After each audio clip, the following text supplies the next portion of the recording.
Hi all. This lecture is for standard 6. ठीक है, chapter 5 separation of substances. This chapter we are going to learn how we are going to separate the substances. ठीक है, ये chapter में हम लोग सीखेंगे कि हमारे पास अलग अलग टाइप के सब्सटेंस हो गए, तो इन सब्सटेंस को हम कैसे अलग अलग करेंगे. तो अब how we go through this. तो there are many instances where we notice a substance being separated from a mixture of material. अगर हमारे पास 2-3 मटेरियल्स दे दिए जाते हैं और हमको उन मटेरियल को अलग अलग करना हो तो हम उनको अलग अलग कैसे करेंगे, ये चीज़ हम इस चैप्टर में आज हम लोग पढ़ेंगे. आप लोग अपना एक नोटबुक लेके बैठो, जिससे कि जो इम्पोर्टेंट वर्ड होगा वो आप लिखोगे और इम्पोर्टेंट क्वेश्चन आंसर भी आपको तैयार करना है.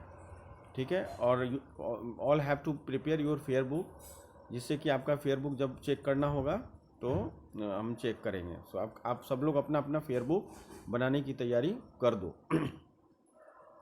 और किसी को कोई डाउट है तो फ़ोन करो. किसी का कोई फ़ोन आता नहीं है, इसलिए मेरे को लगता है आप लोग बहुत अच्छा पढ़ाई कर रहे हो and you people are very much serious on your study. ठीक है, तो there are many instances where we notice a substance being separated from a mixture of material. Tea leaves are separated from the liquid with a strainer while preparing tea. जब चाय बनाते हैं तो क्या होता है, हम चाय की पत्ती डालते हैं, चाय बनने के बाद उसको क्या करते हैं, देखो यहाँ फोटोग्राफ्स, उसमें हम उसको छानते हैं. तो क्या होता है, चाय के जितने भी होते हैं वो सब अलग हो जाते हैं और चाय अलग हो जाता है. Grain is separated from stalks. While harvesting milk और curd is churn to separate the butter. जब हमको बटर बनाना होता है तो क्या करते हैं, we are going to make it separate from curd. A mixture is made of 2 or more substances. A mixture is made when 2 or more substances mix in such a way that their individual properties are retained. The different substances present in a mixture are called its component or constituent. अब अलग अलग substance जो हैं वो एक mixtures में अगर हैं, the different substances present in a mixture are called its components. उसको हम बोलते हैं कंपोनेंट्स. अब हम आते हैं प्योर सब्सटेंसेस. प्योर वर्ड से आप लोग को पता होगा कि प्योर सब्सटेंसेस क्या होता है. If anything pure it is called pure. जैसे आप लोग गोल्ड में क्या सोचते हो, 24 carat gold means what is the understanding of this, that means we are getting pure gold. जैसे आपको कोई बोलता है प्योर दूध है, शुद्ध घी. ठीक है, why we are using this kind of word, because we want to say कि इसके अंदर कोई मिलावट नहीं है. जैसे कोई आपको बोलता है कि अरे शुद्ध घी है, ठीक है, दिस इज़ वेरी कॉस्टली, तो हम क्या सोचते हैं, दिस इज़ प्योर. प्योर का मतलब क्या होता है कि ये चीज़ काफ़ी अच्छा है, इसकी जो गुणवत्ता है, इसकी जो क्वालिटी है वो अप टू द मार्क है.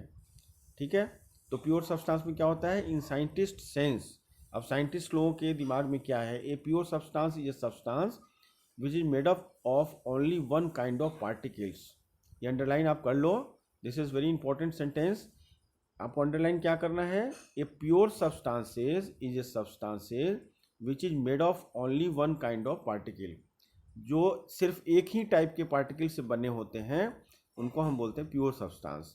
Elements and compounds are pure substance. Element और कंपाउंड जो होते हैं वो प्योर सब्सटेंस कहलाते हैं. यानी कोई भी अगर एलिमेंट होगा, यानी कि Fe है, Cu है, कोई भी होगा, Ag है, Au है, these are the name of element. और कंपाउंड मतलब क्या है, AgNO3 हुआ, ZnSO4 हुआ, CuSO4 हुआ, जो आपको ऑलरेडी आपने एक चैप्टर में पढ़ा होगा फिजिकल एंड केमिकल चेंजेस में, बहुत सारे एलिमेंट और कंपाउंड जो आपको लर्न करना है.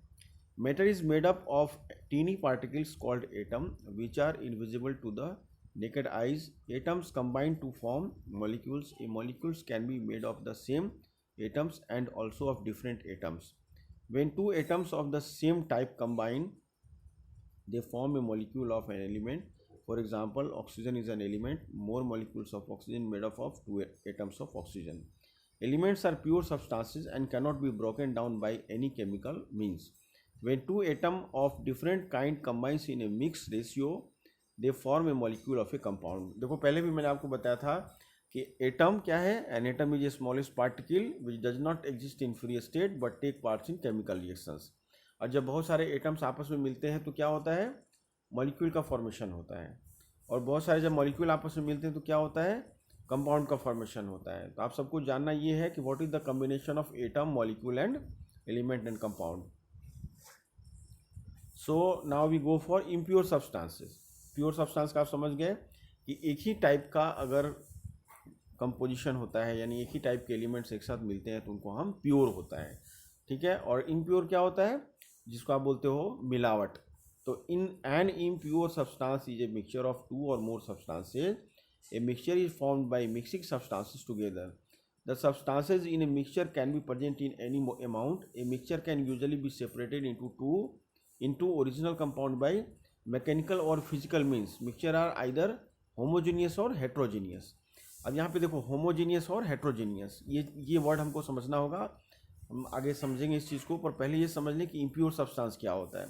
जैसे गोल्ड है, तो गोल्ड में क्या हुआ, निकेल थोड़ा सा मिक्स कर दिया, तो क्या हो गया, गोल्ड की जो प्योरिटी है वो इम्प्योर हो गई, यानी गोल्ड की शुद्धता जो है वो अशुद्धता में बदल गई।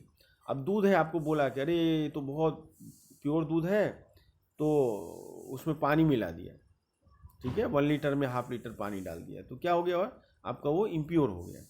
तो यहाँ पे हमको यही समझना है कि a mixture can usually be separated into its original compounds by mechanical और physical means. Mixtures are either homogeneous और heterogeneous.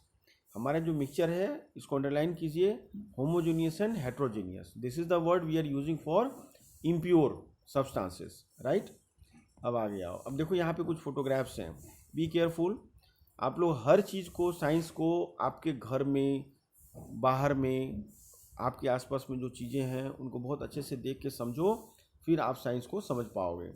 And this is very important for you all, ठीक है।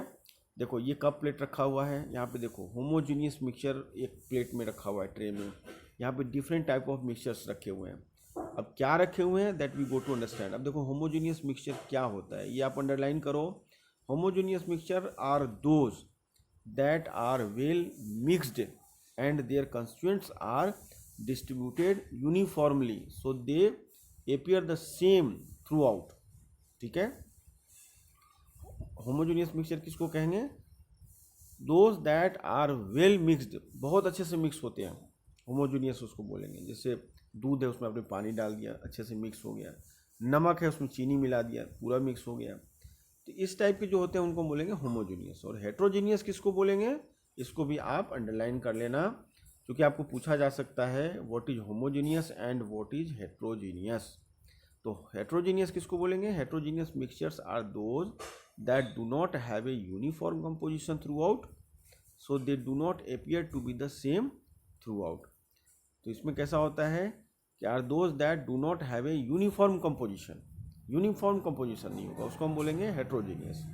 अब यहाँ पे देखो एक चार्ट बना हुआ है, सेपरेशन प्रोसेस से पहले, सेकंड कॉलम है purpose for which do the separation, और लास्ट है what do we do with the separated components. तो सेपरेशन फॉर प्रोसेस में क्या होता है, सेपरेट स्टोन्स फ्रॉम राइस, है ना। अब राइस है और उसमें स्टोन डाला हुआ है, तो क्या होगा, वो होमोजीनियस होगा नहीं, ठीक है। तो उसमें कैसा होगा, to separate two different but useful components. और what do we do with the separated compounds, तो we throw away the solid component. अब राइस में पत्थर है तो क्या करेंगे, पत्थर को निकाल के हम फेंक देंगे और राइस को यूज़ करेंगे। अब क्या है, churning milk to obtain butter. अब क्या होता है, दूध से हमको बटर निकालना होता है, तो उसमें क्या होता है, to remove non useful component, जो कंपोनेंट यूजफुल नहीं है, यानी कि वो दूध में से जब बटर निकालोगे तो क्या होता है, एकदम वाटर पोर्शन उसका फिल्टर हो जाता है, तो उसको हम क्या करते हैं, फेंक देते हैं। सेपरेट टी लीव्स, अब क्या करते हैं, सेपरेट टी लीव में टू रिमूव इम्प्योरिटीज़ और हार्मफुल कंपोनेंट, उसमें से जो हार्मफुल कंपोनेंट होता है वो हम लोग बाहर निकाल देते हैं। We use both the component, हम लोग दोनों कंपोनेंट को यूज़ करते हैं।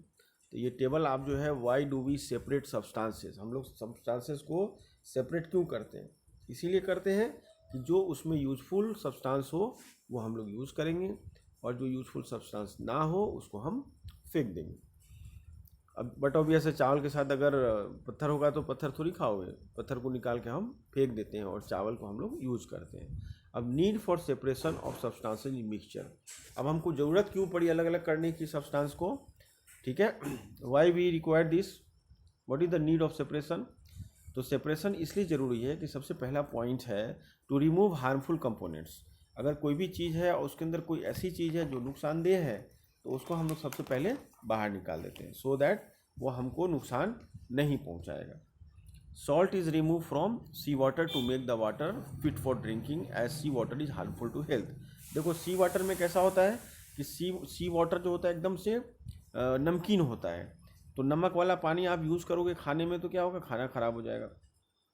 तो उस पानी को अच्छा बनाने के लिए क्या होता है, उसमें से सॉल्ट को बाहर निकाल जाता है। तो टू रिमूव हार्मफुल कंपोनेंट्स, जितने भी नुकसान करने वाली चीज़ है उसको हम बाहर निकालते हैं। तो salt is removed from sea water to make the water fit for drinking. पानी को पीने लायक बनाने के लिए हम उसमें से सॉल्ट के पोर्शंस को निकाल देते हैं। तो क्या होता है कि सी वाटर जो है ना वो हमारे हेल्थ के लिए हार्मफुल होता है, पर जब हम सॉल्ट को सेपरेट कर देते हैं तो सी वाटर जो है वो ड्रिंकिंग वाटर में कन्वर्ट हो जाता है। ठीक है। To remove the undesirable component, जिस चीज़ की ज़रूरत नहीं है, जैसे चावल है उसमें कंकर घुसा हुआ है तो वो तो ज़रूरत है नहीं। चावल में दाल हो तो ठीक है, खिचड़ी बन जाएगी, राइट, बट चावल में कंकर है तो कंकर तो निकालना पड़ेगा, पत्थर। तो something small stones are present in the pulses and rice which can be harmful. दाल है, कोई भी ऐसा फूड ग्रेन्स है जिसके अंदर आपका अगर स्टोन पड़ा हुआ है, the stone is harmful for us, तो हम उसको निकाल के फेंक देते हैं। If not remove before cooking, similarly very fine suspended particles of clay or stands are present in clear water which must be removed as they can be harmful।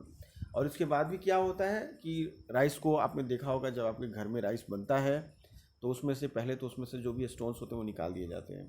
Plus क्या होता है, राइस को हम पानी के अंदर उसको 2 बार 3 बार वॉश करते हैं बिफोर हम उसको बॉईल करने से। ठीक है। तो उससे क्या होता है कि उसके अंदर जो भी इम्प्योरिटीज़ होती है वो बाहर निकल जाता है। तो हमको ज़रूरत क्यों पड़ती है सब्सटेंसेस को करने की? सबसे पहले तो आपने देखा कि उसको रिमूव करते हैं हम हार्मफुल कंपोनेंट। सेकंड क्या होता है, अनडिजायरेबल कंपोनेंट बाहर निकाल देते हैं।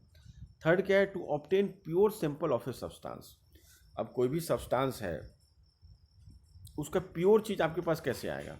वो तो तब आएगा ना जब आप कुछ प्रोसेस करोगे। ठीक है। तो pure substances are needed for a variety of purposes. For example, pure gold is needed for making ornament. Similarly pure copper is needed for making electric wire. अब प्योर कॉपर वायर आपको चाहिए, मान लो copper है किसी चीज़ के साथ mix हुआ है तो उसको मेल्ट करके उसके साथ रिएक्शंस करके हम प्योर कॉपर बाहर निकाल लेते हैं।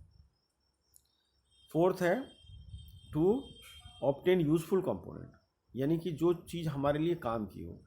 Crude petroleum when mix from the earth, when mines from the earth, जब देखो नीचे से पेट्रोल निकलता है वो क्या होता है, क्रूड होता है, कच्चा तेल होता है। Is a thick fuel smelling liquid which cannot be put to any use, however it is various component are separated, then they can be put to a variety of uses. For example, petrol is used for running cars, kerosene oil for lighting and cooking, and diesel for running heavy trucks and buses। अब देखो petroleum का हम लोग 7th में और 8th में आप ज़्यादा पढ़ोगे पेट्रोलियम प्रोडक्ट के बारे में। It is related to carbon, कि जहाँ पे जब कच्चा तेल निकलता है ज़मीन के नीचे से तो वो क्या होता है, अलग अलग पार्ट में और अलग अलग कंपोनेंट्स में अलग अलग हो जाते हैं। यानी पेट्रोलियम निकलता है तो फिर क्या है, इथेन है, मीथेन है, प्रोपेन है, ब्यूटेन है, ये सब कंपोजिशंस निकलता है। तो कच्चा तेल निकलने के बाद क्या होता है, नेफ्थलीन है, अलग अलग प्रोडक्ट निकलते हैं। लास्ट में हमारा पेट्रोल आता है। तो पेट्रोलियम प्रोडक्ट बहुत सारे होते हैं, लास्ट में पेट्रोल आता है जो कि यूज़ होता है हमारे कार में और ट्रक में। ठीक है। तो पेट्रोलियम प्रोडक्ट में ही क्या होता है, उसमें केरोसिन निकलता है, फिर बहुत सारी चीज़ें हैं जो निकलती हैं। अब बड़े कक्षा में इस चीज़ को देखोगे। अब देखो मेथड ऑफ सेपरेशन क्या क्या है, हमने वहाँ तक स्टडी कर लिया। अब हमको समझना है कि मेथड ऑफ सेपरेशन क्या क्या है। तो सबसे पहले क्या होता है, separation of solid from solid. अब कोई भी सॉलिड है और सॉलिड आपस में मिक्स है तो उसका हम सेपरेशन कैसे करेंगे? तो सबसे पहला है हैंड पिकिंग, यानी कि जैसे गेहूँ है और उसमें पत्थर पड़ा हुआ है तो हम क्या करते हैं, हाथ से उसको पत्थर को बाहर निकाल के फेंक देते हैं, राइट। तो ये सब पूरा डिटेल है, इसको आप स्टडी कर लेना। ठीक है। देखो यहाँ पे हैंड पिकिंग के तरीके से आप गाँव में देखोगे या इवन शहरों में। अब तो खैर हमारे पास जो चावल और दाल आता है वो ऑलरेडी फ्रेश होता है, but usually it use to be mix. ठीक है। मिलावट करने वाले उसमें मिला देते हैं जिससे कि उसका वेट बढ़ जाएगा। जैसे कि 80 kg गेहूँ है तो उसमें 5 kg कंकर पत्थर डाल देते हैं तो उसका हो जाए वेट हो जाता है 85। तो हमारा क्या होता है कि वो पत्थर तो खाएंगे नहीं, तो पत्थर को बाहर निकालने के लिए हम क्या करते हैं, हैंड पिकिंग करते हैं। हैंड पिकिंग मतलब हाथ से हम पत्थर को निकाल के ऐसे फेंक देते हैं। सेकंड देखो क्या है, थ्रेसिंग मेथड है। ये थ्रेसिंग मेथड जो होता है वो गांव में होता है, जहाँ पे कि एग्रीकल्चर्स होते हैं वहाँ पे। इस मेथड से क्या होता है कि एक मशीन्स होता है जिसको हम बोलते हैं थ्रेसर्स मशीन्स। तो देखो यहाँ पे कैसा है कि एक फोटोग्राफ्स है थ्रेसिंग का। वहाँ पे इस थ्रेसिंग मशीन में क्या होता है कि the grains need to be separated from the rest of the plant. जैसे आपने गेहूं के प्लांट को देखा होगा, तो उसको जब खेत से काटते हैं उसको प्लांट को उस मशीन पर रखते हैं तो गेहूं अलग हो जाता है और प्लांट जो है वो अलग हो जाता है। तो ये जो थ्रेसिंग मशीन होता है, इस प्रोसेस से हम गेहूं और प्लांट को, या जो ग्रेन्स होता है उसको उसके प्लांट से हम अलग कर लेते हैं। और in manual threshing the farmer holds a pile of crops in his hand and hit it against to rock any hard surfaces। अब देखो इसमें क्या होता है, एक मैनुअल मेथड होता है, एक मशीन से होता है। तो मैनुअल मेथड्स में क्या होता है कि किसान क्या करता है, उसको हाथ में पकड़ लेता है और पकड़ के क्या होता है, कोई हार्ड चीज़ पे या पत्थर पे किसी चीज़ पे उसको ऐसे बार बार पटकता है, तो उसमें से क्या होता है, ग्रेन्स बाहर निकल जाते हैं, और प्लांट अलग हो जाता है। ठीक है, अब आइए आगे हम पढ़ते हैं शेविंग मशीन। अब देखो शेविंग क्या मेथड है, it is the method use to separate component of a mixture which are of different size. For example undesirable materials are separated from the grains by using a sieve. The fine particles pass through the sieve while bigger particles remain to the slave. A similar process is employed when wheat flour is passed through the sieve as to remove the chaff. The size of the holes of the sieve depend upon the size of the particle which are to be removed. अब देखो यहाँ पे एक machine लगा हुआ है। इस machine में क्या होता है कि जो बड़े पार्टिकल होते हैं और छोटे पार्टिकल दोनों होते हैं, तो बड़े पार्टिकल को हमको अलग करना होता है और छोटे पार्टिकल को अलग करना होता है। तो ये भी हार्वेस्टिंग में यूज़ होता है, इसके थ्रू भी हम सेपरेशन कर सकते हैं। अब देखो विनोविंग एक मेथड है, देखो यहाँ पे फोटोग्राफ्स है। This method of separating components of a mixture is called winnowing. Winnowing में क्या होता है, use to separate heavier and lighter component of a mixtures by wind और by blowing air. This method is commonly used by farmer to separate lighter husk particle from heavier seed of grain. The husk particle are carried away by the wind. The seeds of the grain get separated and form a heap near the platform of winnowing. The separated husk is used for many purposes such as fodder for cattle. अब देखो इस method में क्या होता है कि आप गांव में जनरली देखते होंगे जब गेहूं का फसल होता है या कोई और भी फसल होता होगा, तो उसमें क्या होता है कि जैसे लेफ़्ट टू राइट एयर का प्रेशर ज़्यादा है, तो क्या होता है कि लेफ्ट में वो लेके ऐसे, जैसे आप फोटोग्राफ्स में देखो ऐसे लेके गेहूं जो है वो उसके हस के साथ लगा होता है, तो उसको लेके वो पकड़ के ऐसे रहते हैं और नीचे धीरे धीरे गिराते हैं। तो जब लेफ़्ट टू राइट एयर जाता है तो जितना भी लाइट वेटेड पार्टिकल्स होता है वो थोड़ा सा दूर जाके गिरता है और आपका गेहूँ वहीं का वहीं गिरता है। तो इस मेथड से क्या होता है कि आपका गेहूँ अलग हो गया और जो उसके हस्क हैं वो दूसरे जगह चले गए। तो this method is very popular और आज के डेट में भी ये यूज़ किया जाता है। ठीक है, तो विनोइंग जो है वो अगर किसी के पास कम पैसे हैं, the farmer those who are not economically sound, तो वो लोग क्या है इस मेथड से अलग कर लेते हैं। और जो थ्रेसिंग है, थ्रेसिंग मशीन महंगा होता है। ठीक है, तो this method is very popular. अब देखो separation of insoluble solid from a liquid water. अब देखो एग्रीकल्चर खत्म हो गया। नाउ अभी क्या है, इनसॉल्युबल का मतलब क्या होता है, जो कि पानी में नहीं घुलता हो या किसी लिक्विड में मिक्स नहीं होता हो, तो उसको बोलेंगे इनसॉल्युबल। ठीक है, और जो मिक्स हो जाता है उसको बोलेंगे सॉल्युबल। अब उस केस में हम कैसे अलग अलग करेंगे, तो सबसे पहला मेथड है sedimentation. Sedimentation is the process, ये अंडरलाइन कर लेना आप, आपसे पूछा जाएगा व्हाट इज सेडिमेंटेशन। मैं आपको बता दूं, डिफाइन अगर आएगा तो यही वर्ड पूछा जाएगा सेडिमेंटेशन, और आपको डिफाइन करना होगा। ठीक है, मैंने आप सबका टेस्ट पेपर देखा है, this is not that much good, है ना। I have given you the task to write it proper way in the house, पर फिर भी ढंग से नहीं हुआ है। Sedimentation is the process in which heavier particle of an insoluble solid in a liquid settle down. The particles that settle down are called sediment, and the clear liquid of the sediment is known as a supernatant liquid. अब देखो ये इसमें कैसे process में होता है कि जो ये process in which heavier particle of an insoluble solid in liquid settle down, जो भारी पार्टिकल होते हैं वो नीचे बैठ जाते हैं, जो हल्के होते हैं वो ऊपर होते हैं. जैसे सपोज आप कोई ऐसा लाइट वेट, जैसे कोई चीज़ है लाइट वेट है और उसको आप मिक्स करना चाहते हो, मिक्स है ऑलरेडी वो, जैसे सैंड है, सैंड में कोई ऐसा लाइट वेट कुछ है और उसको आप फिल्टर करना चाहते हो, आप उसको डालोगे तो वो क्या होगा, हेवी जो वेट का होगा वो नीचे बैठ जाएगा और ऊपर आ जाएगा जो लाइट होगा. अब डिकेंटेशन एक प्रोसेस है. There are some mixtures which contain insoluble and solid particle suspended in a liquid. The solid particles which are insoluble in a liquid can be separated by decantation method. For example, a mixture of sand and water. मैंने पहले भी आपको बताया कि sand and water contain sand particles suspended in water. So sand can be separated from sand water mixture by the method of decantation. ठीक है, ये method से भी आप कर सकते हो. अब ये एक्टिविटी करना चाहो तो आप कर सकते हो घर पे, but this is very easy and everyone is know that. अब देखो लोडिंग सिस्टम है. लोडिंग सिस्टम में क्या होता है, sometimes the drinking water in rainy season is very dirty. It contains very small dust particle which cannot be remove by sedimentation and decantation. To remove this a small piece of alum is suspended in it. Small dust particles join and become heavy and settle down. Now we can get pure water by using the process of sedimentation and decantation. This process is called loading. हमारे यहाँ गुजरात में पोरबंदर एक जगह है जहाँ पे कि by this process we are getting, Porbandar के जो लोग होंगे या जिनका रिलेटिव पोरबंदर में होगा वो उनको पता होगा कि गांधी जी ने पोरबंदर के अंदर ये प्रोसेस के अंदर आज से कई वर्षों पहले उन्होंने लोगों को ट्रेनिंग दिया था और समझाया था कि पानी अगर आपको नहीं मिलता है तो बारिश के पानी को आप प्रिजर्व करके इस प्रोसेस के थ्रू आप पीने लायक कैसे बना सकते हो.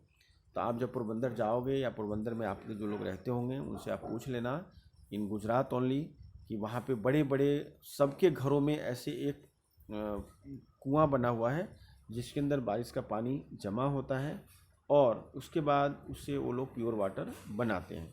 So this loading process is very important and it is being used for many places जहाँ पे पानी का शॉर्टेज है, पानी की दिक्कत है, वहाँ पे इस प्रोसेस से बारिश के पानी को ड्रिंकिंग वाटर में कन्वर्ट करके यूज़ किया जाता है.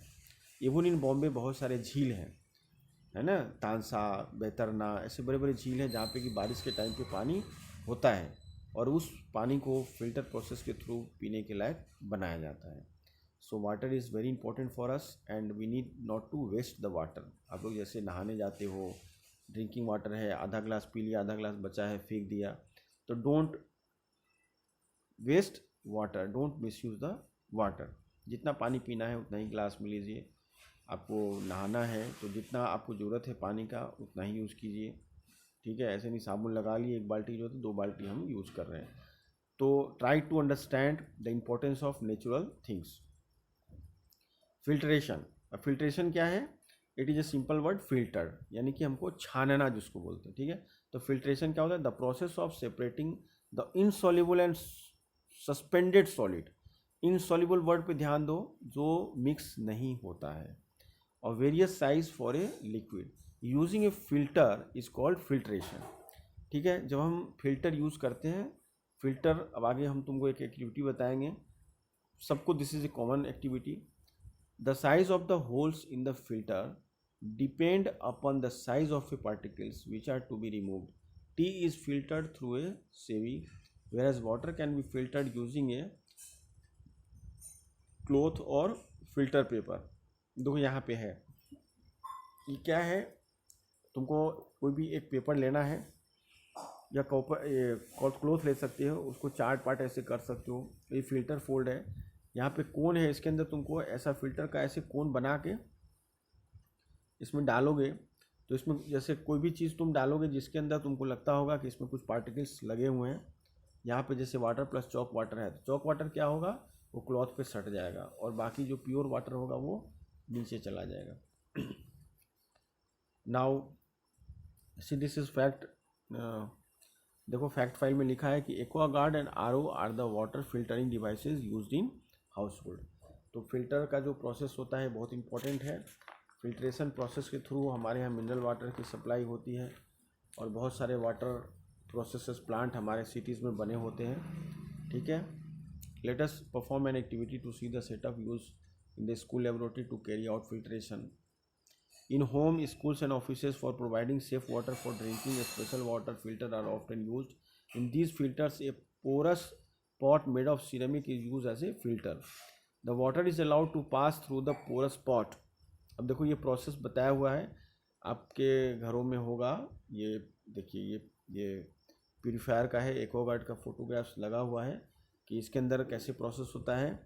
तो इसमें इलेक्ट्रिक वाले भी होते हैं और नॉन इलेक्ट्रिक वाले भी होते हैं। तो another kind of electricity operated water filter which is commonly use this day is called an Aquaguard. In this kind of filter A special kind of material called resin is used for filtering solid particles present in water.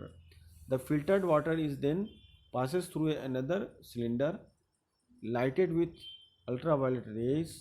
The ultraviolet rays kill the harmful germs or bacteria in the filtered water. Thus the water becomes safe for drinking. Obtaining drinking water. अब drinking water हमको कैसे मिलेगा? ठीक है, tap water supply to our homes in first clean in the water work. The processes used is first to remove larger particles of solid impurities, sedimentation and decantation done. अब देखो ये सब process हम लोग ऑलरेडी स्टडी कर चुके हैं। कौन कौन सा? सबसे पहले है कि हम सेडिमेंटेशन प्रोसेस हमने सीखा कि जहाँ से हम किसी चीज़ को प्योरिटी पे ला सकते हैं, और डिकेंटेशन है, फिर लोडिंग सिस्टम है। तो ये सब चीज़ों से हम लोग वाटर को पीने लायक पानी बना सकते हैं। ठीक है, alum is an added to the water to separate the similar particle of loading. The water is then filtered by passing it through sand filter. अब separation of soluble solid from a liquid. अब देखो क्या होता है ना, कई बार liquid में सॉलिड सॉल्युबल हो जाता है, तो उसको कैसे बाहर करेंगे? तो this is very common and popular process, evaporation. Can you obtain sugar dissolve in water by any of the methods discuss above? Sedimentation है, डिकेंटेशन है, फिल्ट्रेशन है. If you filter sugar solution through a filter paper, तो सबको पता है नहीं होगा, तो उसके लिए क्या करेंगे? ये एवोपोरेशन है. एवोपोरेशन प्रोसेस में क्या होता है? आप देखो यहाँ पे नीचे बर्नर है, यहाँ पे एक बाउल रखा हुआ है, उसके अंदर क्या है? शुगर और वाटर मिक्स है. तो जब आप इसको हीट करोगे तो क्या होगा? जो वाटर है वो वेपर बन के गायब हो जाएगा और शुगर आपका लेफ्ट हो जाएगा. तो by this process only we can get the soluble solid from a liquid. चलो अब यहाँ आ जाते हैं. Distillation process, this is very important process और will try to see it in laboratory. ठीक है, जब स्कूल खुलेगा तब इसको हम लोग स्टडी करेंगे. यहाँ पे तुम ध्यान से देखो. देखो डिस्टिल्ड वाटर, सबसे पहले ये समझने की हम कोशिश करते हैं कि व्हाट इज डिस्टिल्ड वाटर. देखो डिस्टिल्ड वाटर जो होता है ना, वो कंप्लीट प्योर वाटर माना जाता है उसको, और that is being used by, आपने सुना होगा कोई बीमार हो गया तो उसको पानी चढ़ाया जा रहा है, तो that is nothing, it is A form of distilled water. ठीक है, जैसे आप इंजेक्शन लेने जाते हो तो यू विल सी दैट छोटा सा एक होता है इंजेक्शन में पानी, जो सॉलिड में पानी मिक्स करते हैं, तो वो क्या होता है? उसके लिए डिस्टिल्ड वाटर की छोटी छोटी बोतलें बिकती हैं. तो distillation is a method of obtaining pure liquid from a solution. ये डिस्टिलेशन जो मेथड होता है, जो प्योर लिक्विड जो है वो किसी सॉल्यूशन से आप बाहर निकाल सकते हो. कोई भी सॉल्यूशन होगा उसमें से अगर आपको प्योर सॉल्यूशन निकालना हो तो ये प्रोसेस काम आएगा. The solution is heated so that the liquid evaporates. Solution को क्या करते हैं? हीट करते हैं. यहाँ पे देखो एक बर्नर लगा हुआ है. हीट करने से क्या होगा कि जो उसका लिक्विड है वो एवापोरेट होगा. व्हेन कूल्ड, जब उसको ठंडा करेंगे, the vapours condense to give pure liquid. जो उसका वेपर है जब वो ठंडा होगा और नीचे की तरफ गिरेगा, जैसे यहाँ पे देखो ये हीट हो रहा है, फिर यहाँ पे एक थिसिल टिप लगा हुआ है जिसके थ्रू, ठीक है, जिसके थ्रू ये पानी वेपर बन के, वहाँ पे देखो थर्मोमीटर लगा हुआ है और एक सर्टेन टेम्परेचर पे इसको हीट किया जाता है. तो क्या होगा? ये वेपर बन के ये जो थिसिल टिप है यहाँ से बाहर आएगा और एक बीकर में यहाँ पे देखो गिर रहा है नीचे. ठीक है, कोन पे, है ना, या थर्मोफ्लास्क लगा हुआ है, कोन पे गिर रहा है। तो ये जो लिक्विड है इसमें से जो वेपर्स बन रहा है और ये जो जाके यहाँ पे आ रहा है, this is the pure things, ठीक है। अब जैसे अगर हमको डिस्टिल वाटर बनाना होता है तो क्या होता है कि we are taking the water inside this flask, उसको हम हीट करते हैं। हीट करने से क्या होगा, इसका जो वेपर बनता है और वो वेपर से जो वेपर जो जमा होता है वाष्प, वो फिर बूंद बूंद करके टपकता है, तो उससे हम वो डिस्टिल्ड वाटर बना सकते हैं। A special apparatus is used to get distilled water. Water containing dissolved impurities is kept in a flask, and apparatus is used to cool the water vapor called a, इसको लाइबिक्स condenser बोलते हैं, is fitted to the flask, है ना, condenser. Cold water is made to flow through the condenser. The water is the flask is heated, it evaporates. The water vapor cooled is the Liebig's condenser. The drop of distilled water form as a collected in a flask, और वो एक flask में जमा हो जाता है। अब देखो इसके बाद एक बड़ा सिंपल प्रोसेस है। हमने इस चैप्टर में बहुत सारा चीज़ सीखा है और आपको हम बताएं कि थ्योरेटिकली आप इस चैप्टर को अच्छे से ध्यान से पढ़ना, रीड करना। मेरे वीडियो को एक बार समझ में नहीं आया दोबारा देख लेना। क्वेश्चन आंसर वगैरह everything inside your books, you try to solve it and do it in fair book, ठीक है। लेकिन आप जब इसको पढ़ो तो इसको डेली रूटीन में भी यूज़ करने की कोशिश करो, राइट। तो separation of mixtures using more than one method. अब मान लो कोई भी मिक्सचर है, जैसे रिमूवल ऑफ आयरन फिलिंग्स, तो उसको कैसे अलग करेंगे, तो separate the mixture on a paper and roll a powerful horseshoe magnet in it, remove the magnet from the mixture and scrap off iron filing from it, repeat the process until no iron filings are left in the mixture. अब देखो आपके पास कैसा है कि बहुत सारे metals हैं, non metals हैं, ठीक है। बहुत सारे मेटल हम नहीं बोल सकते, आयरन ले लो, और उसके साथ क्या है, नॉन मेटल्स चीज़ें मिक्स हुई हैं।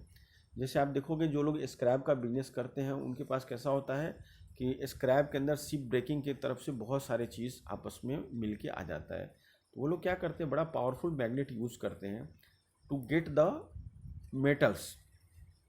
तो वो क्या होता है, वो सब नीचे पड़ा हुआ है, तो मेटल्स जो होता है ना, when they are touching the metals through the particles, तो जितने भी मेटल पार्टिकल होते हैं यानी आयरन्स होते हैं, तो वो मैग्नेट से चिपक जाते हैं, ठीक है, ऐसे ऐसे चिपक जाते हैं, फिर वो उसको अलग कर लेगा और उसमें से सारे आयरन्स के पार्टिकल्स को बाहर निकाल लेता है। तो this is the process of removal of iron filings. Second है रिमूवल ऑफ सैंड। अब हम सैंड को बाहर कैसे निकालेंगे, सपोज पानी में सैंड मिक्स है, ठीक है, तो क्या होता है, dissolve the mixture in 100 ml of water, the salt with dissolve, ठीक है, not to sand, filter the mixture. तो उसको क्या करेंगे, हम फिल्टर करेंगे तो निकल जाएगा। The sand is left on the filter paper. अब फिल्टर पेपर आप जैसे मैंने बताया कोन जैसा बना लोगे जो पिक्चर में दिया हुआ है, और वो कोन के ऊपर आप लगा दोगे उसको। उसके बाद क्या होगा, जैसे ही आप सॉल्यूशन डालोगे तो सैंड जो है वो फिल्टर पेपर पे रह जाएगा और आपका वाटर नीचे चला जाएगा। This are the very simple method. एक और मेथड है which we are using in our house, कि अगर कोई चीज़ मिक्स, जैसे आप देखो जनरली देखोगे कि हम शरबत बनाते हैं या कुछ किसी चीज़ का जूस बनाते हैं, आप अगर उसको ऐसे टेबल पे रख दोगे तो कुछ देर के बाद आप देखोगे कि आपका पानी अलग हो गया और जो सॉलिड पार्टिकल्स है वो नीचे जाके बैठ जाता है। तो while drinking again we are going to be, उसको मिक्स करके फिर से हम ड्रिंक्स करते हैं। अब obtaining common salt from filtration, common salt भी हम बना सकते हैं फिल्ट्रेशन मेथड से, ठीक है। और ये देखो ये सब कीवर्ड है, मैं चाहूँगा and this is my suggestion कि आप ये जो कीवर्ड है उसको आप अच्छे से लर्न कर लेना, because these are very important. Any time अगर आपको डिफ़ाइन करने के लिए मैं बोलूँगा कि फिल्ट्रेशन क्या है, डिफ़ाइन में आपको 4 डिफ़ाइन में दूंगा, ठीक है। जब कभी भी टेस्ट होगा तो डिफ़ाइन में आएगा विनोइंग, फिल्ट्रेशन, डिस्टिलेशन, डिकेंटेशन। तो आपको ये जो लाइन लिखा हुआ है, these are very important line and in a very short way, ठीक है। जैसे डिकेंटेशन, तो process of pouring off a liquid from a solution so that the water is left undisturbed, ठीक है। Evaporation, change of liquid into vapour when expose to atmosphere और by heating. तो ये आप जरूर से लर्न कर लेना, ये समरी है थोड़ा सा वो भी देख लेना। सो दिस चैप्टर बहुत इंपॉर्टेंट है, this chapter is very important for you all. आप इसको अच्छे से रीड करना ध्यान से। बहुत सारी चीज़ों को हमने कवर किया हुआ है। और at home you people are don't try to enjoy with mobile game. आप सब अपना एक रूटीन बना लो 5 to 6 आवर्स का, ठीक है। जैसे आप स्कूल आते हो वैसे you should be ready, get up early in the morning. अच्छे से हर चैप्टर को पढ़ो। If you are having any doubts you can call me, right, no issue at all. चलो, थैंक यू।